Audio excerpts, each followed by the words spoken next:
Hello everyone, स्वागत है सभी का हमारे यूट्यूब चैनल में। आज के दिन में अपरिमेय संख्या को बहुत ही आसान तरीके से सिद्ध करना सीखेंगे और आज की इस वीडियो के बाद में आपको जो है अपरिमेय संख्या को बहुत ही आसान तरीके से सिद्ध करने आ जाएगा। मैं इसकी 100% आपको गारंटी देता हूं, बशर्ते आप सभी वीडियो के अंत तक जरूर बने रहिएगा। तो चलिए अब हम स्टार्ट करते हैं। जैसे कि हमारा क्वेश्चन दिया गया है, सिद्ध कीजिए कि कड़ी में 19 एक अपरिमेय संख्या है। तो ठीक है, तो यहां देखिए, वैसे तो कड़ी में 19 एक अपरिमेय संख्या है। क्यों है? क्योंकि जितनी भी संख्याएं कड़ी में होती हैं और मतलब जितनी भी संख्याएं कड़ी में होती है और जो जिनका वर्गमूल एक जो है अपूर्णांक होता है, जैसे मान लीजिए 19 का वर्गमूल आपका आएगा 4 ठीक है 4.6 कुछ आएगा, ऐसे कुछ। ठीक है, यानी कि इसका वर्गमूल किस में आ रहा है? दशमलव में आ रहा है। तो यहाँ पे जिस भी संख्या का वर्गमूल दशमलव में आता है उसी को हम लोग अपरिमेय कहते हैं। ठीक है, अब जैसे मैं आपसे पूछूं कि क्या कड़ी में 4 एक अपरिमेय संख्या है? तो 4 नहीं है, क्योंकि 4 का वर्गमूल 2 होता है। मतलब इसका ये जो 4 वर्गमूल से बाहर आ गया और ये एक 2 क्या है? 2 एक पूर्णांक है, इसमें जो दशमलव नहीं है। अगर इसमें दशमलव लग जाएगा तब ये अपूर्णांक होगा। ठीक है, जैसे कि यहां देखिए, ये आपका 4.6 यानी कि ये जो दशमलव में आ गया, यानी कि ये आपका एक अपूर्णांक है। और जो है जिनका वर्गमूल अपूर्णांक होता है, अपूर्णांक वही अपरिमेय होती है। और जो जिनका वर्गमूल पूर्णांक होता है, जैसे इस तरीके से, तो ये आपका परिमेय हो गया। यानी कि हम लोग यहाँ पे कड़ी में 4 को परिमेय में कहेंगे, क्योंकि कड़ी में 4 का वर्गमूल 2 आ रहा है, यानी कि ये पूर्णांक है। तो यहां पे अब जो है आप कहेंगे कि सर कड़ी में 19 तो अपरिमेय है ही, तो सिद्ध क्या करना है?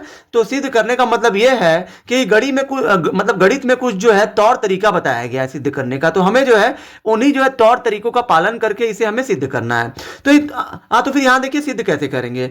जब भी आपको किसी भी अपरिमेय संख्या को अपरिमेय संख्या ही सिद्ध करने के लिए कहे, तो आपको क्या करना है? आपको मान लेना है। क्या माना है? आपको यहां पर लिखना है माना कड़ी में 19। अगर ये बोला है कि अपरिमेय सिद्ध करिए, तो हम इसे परिमेय मान के चलेंगे।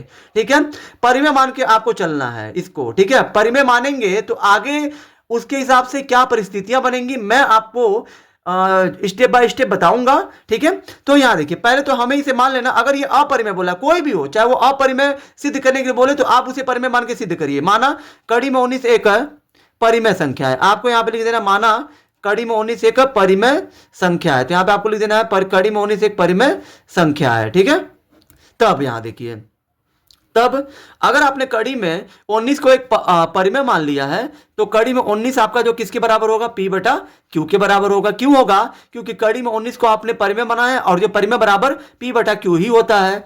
और यहां आपको लिखना है जहां P तथा Q का सह, यहां पे आपको लिखना सह अभाज्य संख्या है। तो यहां पे हमने P और Q को सह अभाज्य संख्या क्यों लिखा है? क्योंकि यहां देखिए, सह अभाज्य संख्याएं क्या होती हैं? ऐसी दो संख्याएं जिनमें सिर्फ एक कॉमन होता है। जैसे मान लीजिए P और Q को कौन काट सकता है? P और Q को सिर्फ जो है एक ही दोनों को भाग दे सकता है।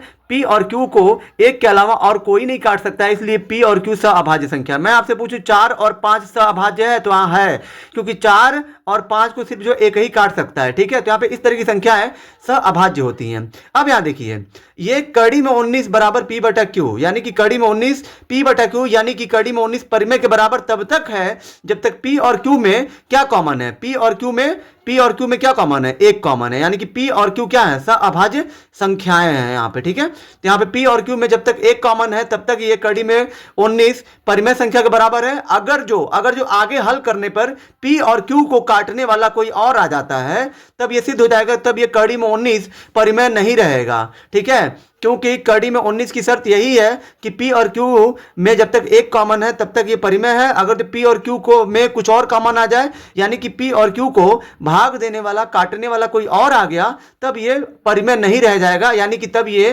ये जो प्रश्न में दिया है ना कि अपरिमेय संख्या, तब ये सिद्ध हो जाएगा कि हाँ ये अपरिमेय संख्या है। ठीक है, तो यहां देखिए, अब यहाँ पे आगे हल करने के लिए हमें क्या करना पड़ेगा? आगे हल करने के लिए हमें यहाँ पे दोनों पक्षों का वर्ग करना पड़ेगा। क्यों करना पड़ेगा?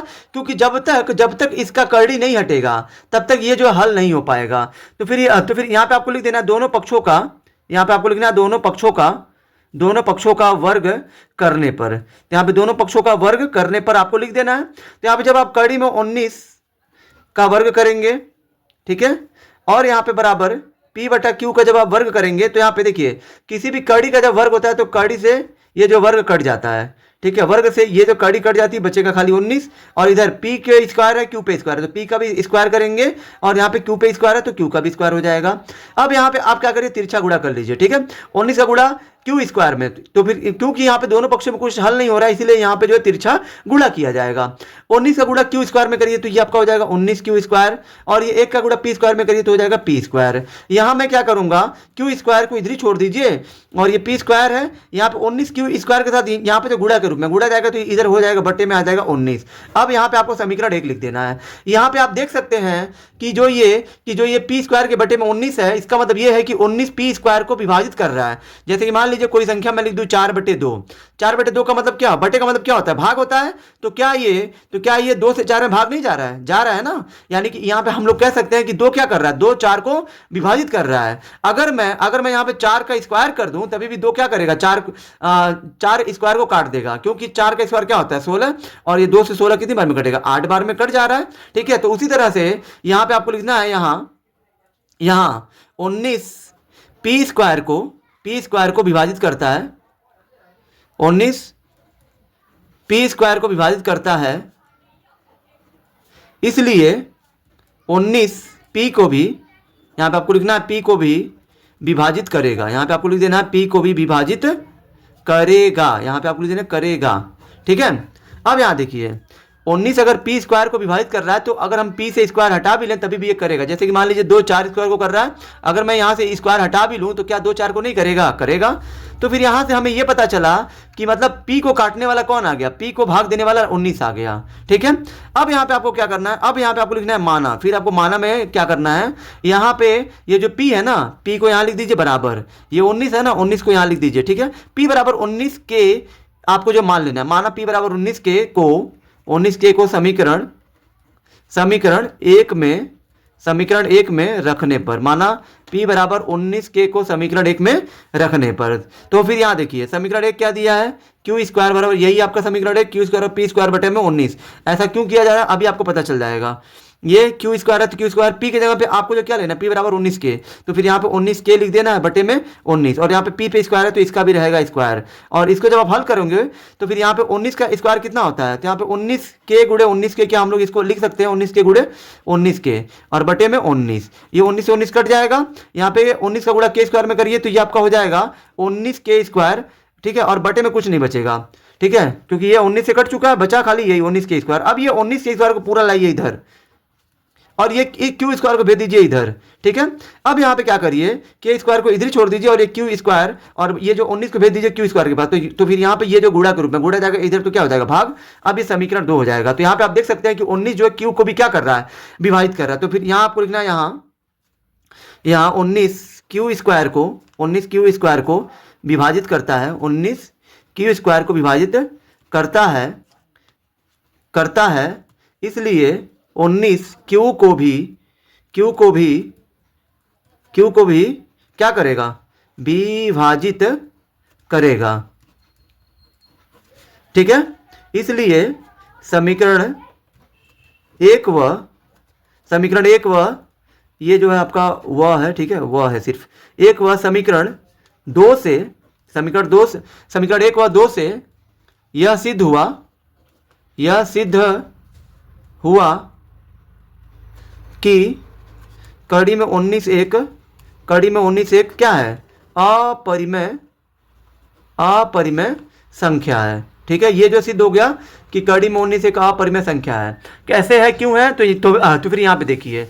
अच्छा ये बताइए, कड़ी में 19 परिमेय कब तक था, जब P और Q को काटने वाला कौन था, 1 था। लेकिन यहां आप देख सकते हैं कि P को काटने वाला 19 आ गया, क्योंकि 19 P को क्या करता है, विभाजित कर रहा है, मतलब काट रहा है। और जो समीकरण 2 में आप देख सकते हैं कि मतलब 19 क्या कर रहा है, 19 Q को भी क्या कर रहा है, Q को भी काट रहा है, यानी कि P और Q को काटने वाले कोई दूसरे लोग आ चुके हैं। और जो कड़ी में 19 की शर्त सिर्फ वहीं तक परिमेय की थी जब तक P और Q में सिर्फ एक कॉमन था। लेकिन अब जो है P और Q में यानी कि समीकरण 1 में समीकरण एक में p को काटने वाला 19 आ गया और जो q को काटने वाला भी 19 आ गया। मतलब p और q को भाग देने वाले यानी कि p और q में कॉमन क्या आ गया, 19 आ गया। इसलिए समीकरण 1 और 2 से यह सिद्ध हुआ कि कड़ी में 19 एक अपरिमेय संख्या है। तो यहाँ पे इस तरीके के कड़ी में कोई भी संख्या रहे, कड़ी में 2, कड़ी में 3, कड़ी में 5, कड़ी में 7, कड़ी में 11, कड़ी में 13, कड़ी में कुछ भी संख्या रहे, मतलब कड़ी में कोई भी अभाज्य संख्या देकर आपसे पूछे तो आपको इसी तरीके से सिद्ध करना है।